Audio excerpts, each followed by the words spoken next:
Today we're going to be making satsebeli.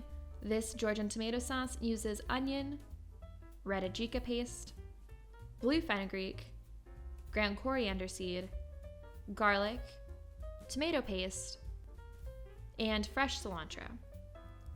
And if you're new here, I'm Maggie. This is No Frills Kitchen, where I help you to cook with confidence with nothing fancy required. First off, we're going to prep our ingredients, and that really won't take long as there aren't many.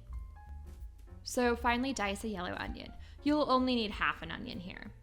I recommend dicing your onion as small as possible to avoid large chunks in your finished sauce. I've seen some satsebeli recipes that call for pureeing the onion in a blender, but I really don't think it's necessary. Just chop it small, and then you don't have to get out or clean another appliance.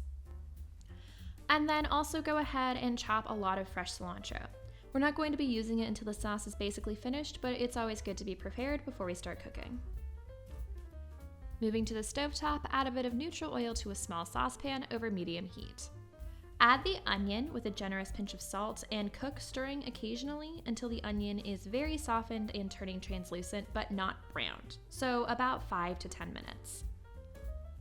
Then add in some blue fenugreek and ground coriander seed.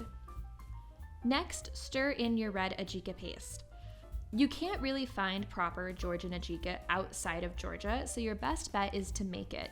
It's really easy, and I have a video all about it if you want to check it out. Stir all of this until it's darkened and fragrant, about 1 to 2 minutes.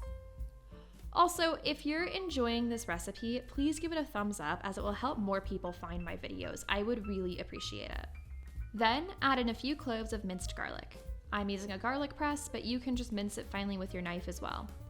Cook this until just fragrant, about 30 seconds more. Next, add in your tomato paste. Stir until it's well combined with all of your onions, garlic, ajica, and spices, and cook it until the color darkens slightly and it begins to look a bit jammy. Another 2 minutes or so. This is an important step to get the tinny flavor out of the tomato paste and also to add yet another level of complexity onto the satsebeli.